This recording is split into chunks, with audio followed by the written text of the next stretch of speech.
Bang Rey, selama ini kan kemudian banyak yang menunggu sikap lebih berani dari PDIP sebagai diharapkan inisiator bergulirnya hak angket. Tanggapan Anda seperti apa? Ya, sebetulnya kalau menurut saya jangan selalu bersandar kepada satu kekuatan tertentu gitu ya. Dan apa yang dilakukan oleh setidaknya 3 anggota DPR yang sekarang ini kan udah memulainya gitu. Dan memang harus ada langkah bersama-sama. Jadi jangan mengandalkan pada satu kekuatan tertentu, tapi kekuatan bersama. Dan oleh karena itu sejak dari awal juga saya mendorong agar setidaknya 4 fraksi ini bertemu, lalu membuat kesepakatan bersama kalau memang mau mengusung hak angket dan keluar secara bersama-sama.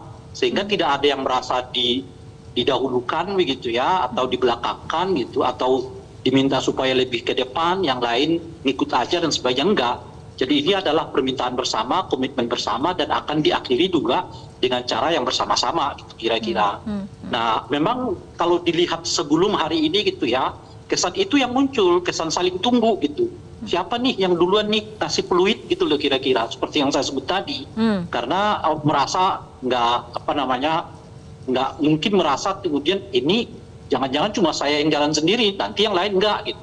Nah oleh karena itu sebetulnya menurut saya perlu ini setidaknya 4 partai ini ketemu lagi untuk membicarakan komitmen bersama, lalu keluar secara bersama-sama untuk mengatakan komitmen mereka pada hak angket ini gitu ya. Nah sehingga tidak ada yang merasa bahwa ia seperti didorong sendiri gitu ya, yang lain ikut di belakang, atau sebaliknya yang lain dibelakangkan, yang lain maju sendiri dan seterusnya gitu. Nah komitmen itu menurut saya harus keluar supaya saling percaya tumbuh, saling ikat janji juga terjadi, sehingga nanti kalau terjadi apa-apa pun misalnya tengah jalan nggak ada yang mundur di tengah jalan nih sampai ke finalnya, sampai ke ujungnya gitu. Oke, baik Bu Lulu. Nah ini mengenai komunikasi antar fraksi yang memang mendorong hak angket ini seperti apa untuk kemudian sama-sama nantinya menelurkan sebuah kesepakatan bersama dan langkah selanjutnya dari hak angket ini? Ya, saya kira kita sedang OTW ya ceritanya. Jadi karena kita memang baru masuk di Jakarta dan kita tadi juga sudah memulai komunikasi awal dan memastikan kepada pimpinan fraksi kalau saya di PKB bahwa kita akan jalan terus, dan kita juga tentu membutuhkan dukungan politik untuk bisa dipermudah komunikasi dengan rekan-rekan yang lain, walaupun memang hak angket ini adalah hak konstitusional bagi anggota DPR, tetapi tentu kita bisa pahamin bahwa ini juga lembaga politik, dan saya kira pandangan fraksi-fraksi juga akan turut mempengaruhi sikap dan juga nuansa batin ya dari setiap anggota gitu. Karena yang kita butuhkan kalau misalnya fraksi ini sepakat, maka ini akan jauh lebih mempercepat proses yang memang harus kita lakukan. Misalnya kita ini kan perlu untuk membuat kesepakatan nih. Apa aja yang kemudian kita anggap misalnya yang harus kita ungkap. Jadi kebenaran apa sih sebenarnya yang ingin kita dapatkan dari semua proses penyelenggaraan pemilu ini yang kemudian kita anggap curang, kemudian soal penyalahgunaan kekuasaan misalnya yang itu juga sangat mempengaruhi baik itu proses ataupun bahkan pelaksanaan dan juga sampai hasil dan lain-lain, kemudian pihak-pihak mana yang kemudian ini harus kita panggil, yang kemudian harus kita selidikin dan kita mintai keterangan dan lain-lain. Ini kan penting untuk menyamakan persepsi bersama, walaupun sekali lagi ini tidak butuh waktu yang lama kalau memang kita memiliki a sense of urgency kayak gitu ya. Jadi kalau punya rasa bahwa oh ini penting, ini mendesak, ini sebenarnya bukan hanya untuk kami kepentingannya, ini sebenarnya adalah hak rakyat. Hak rakyat untuk benar-benar tahu fakta dan kebenaran di balik semua proses pemilu yang dianggap konon katanya curang, yang dianggap ada penyalahgunaan kekuasaan, yang kemudian juga yang rasa bagi kami ini juga brutal, yang berbeda dari tahun 99 sampai sekarang. Nah ini secara politik memang harus kita buka dan ungkap terang-terangnya di DPR. Kenapa? Karena kita punya fungsi pengawasan itu gitu. Nah untuk menyamakan pikiran-pikiran ini tentu ya kita butuh waktu, nggak bisa simsalabim ya Mbak ya.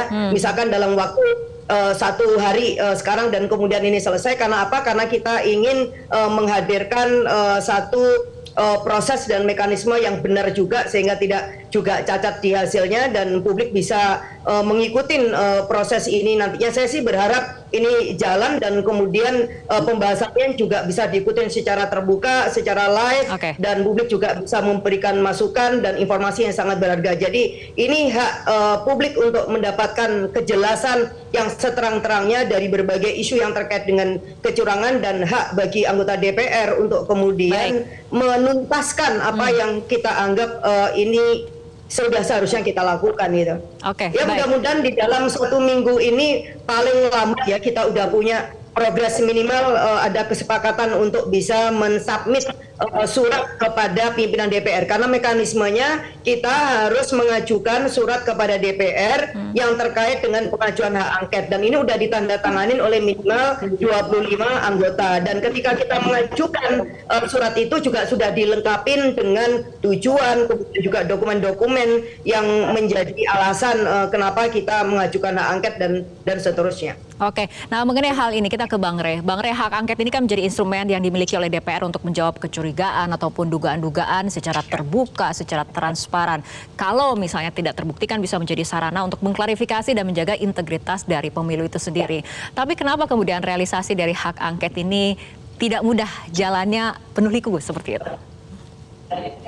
Ya tadi seperti yang saya sebut, mungkin masih ada gap ya di antara gap politik lah di antara tokoh-tokoh ini yang memang tidak mudah untuk kemudian membuat mereka di dalam satu perahu bersamaan. Butuh waktu gitu ya. Tapi lagi-lagi seperti yang saya lihat trennya sekarang makin mengkerucut kok gitu ya. Kalau sebelumnya pertemuan 301 lalu dengan 03 sendiri-sendiri, lalu sekarang kan sudah mulai kader-kadernya yang mengorganisir diri sendiri dan sekarang berbicara di depan forum gitu. Memang nggak bisa ujuk-ujuk karena apa tadi gitu ya, karena kan ketiga-tiganya baru saja melampaui satu persaingan politik ya melalui pilpres yang kemarin. Nah, itu alasan pertama. Alasan yang kedua, memang cara pandangnya dulu. Ini cara pandang kita kepada angket ini apa, dan itu perlu memang perumusan sehingga argumen-argumen untuk mengangkat isu angket ini jadi relevan, dan targetnya jadi relevan, objeknya juga jadi relevan, dan sebagainya gitu. Nah, itu juga perlu memang diperbincangkan secara serius oleh mereka yang mau mengusung hak angket ini gitu ya. Termasuk di dalamnya jadi detail sekali. Misalnya kalau sampai hak angket ini dibacakan di paripurna dan disetujui, lalu akan dibentuk biasanya pansus gitu untuk mencoba mencari tahu kebenaran dari asumsi-asumsi yang dibangun dalam angket itu gitu. Nah itu juga memasukkan orang-orang yang tepat masuk di dalam angket itu gitu, di dalam pansus itu gitu. Nah itu juga mungkin sudah harus sampai ke sana perbincangannya gitu. Sehingga dengan begitu ya memang nggak akan mudah. Selain ada ganjalan politik, ada ganjalan teknis, ada ganjalan psikologik gitu ya, dan juga ada ganjalan fisik. Tapi seperti tadi disebutkan Mbak Lulu, sekarang sudah on the track kok nih, udah OTW nih menuju ke satu kesimpulan gitu, bahwa angket ini akan dilakukan gitu. Itu yang saya sebut tadi justru di awal. Kalau yang berhubungan dengan psikologik, ini udah seperti pecah telur nih gitu. Udah ada 3 yang menyatakan siap mendorong hak angket. Dan mudah-mudahan dengan 3 ini akan ditambah oleh nama-nama yang lain, yang boleh jadi sebetulnya bukan karena mereka tidak berani terbuka, tapi karena memang ada alasan teknis lain, misalnya masih sibuk soal urusan pengamanan surat suara, misalnya di dapur masing-masing gitu. Itu juga bisa jadi kendala hari ini gitu. Nah,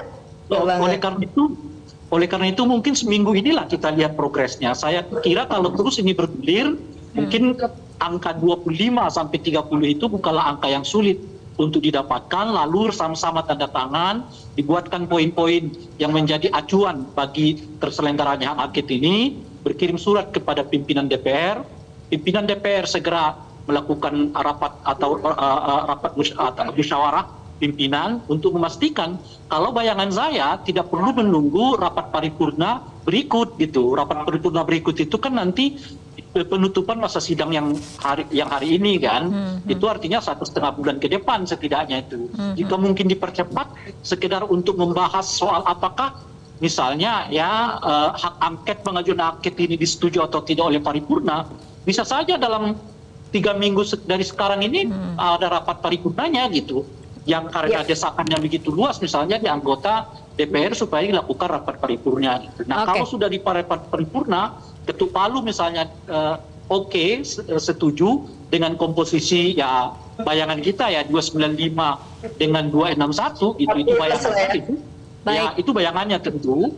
Nah ini tinggal masuk ke pansus. Pansus itu sih udah pemanggilan orang tuh gitu kan untuk mengetahui ini loh apa yang dilakukan dan sebagainya gitu. Baik, Bu Lulu, nah ini bagaimana? Tadi Bang Rey mengatakan tidak perlu menunggu sampai rapat paripurna berikut, mungkin bisa dipercepat. Bagaimana menjawab tantangan ini, Bu Lulu? Ya, memang sangat memungkinkan. Makanya tadi saya bilang kalau misalkan ada sense of urgency yang terkait dengan kepentingan kita untuk memiliki hak angket ini, maka sebenarnya rapat paripurna itu bisa diadakan kapan saja sepanjang kemudian Bamus itu juga menyepakatin. Maka kenapa kemudian ini paralel ya, memang harus dilakukan lobby-lobby itu juga penting karena memang tadi menyatukan berbagai kepentingan yang berbeda dan kemudian ya karena apapun kemarin beberapa pihak kan berada di posisi yang berbeda, tetapi karena ini menyangkut masa depan demokrasi kita yang harus kita kawal bersama-sama, maka ya udah kita selesaikan dulu nih segenap perbedaan yang kemarin, lalu kita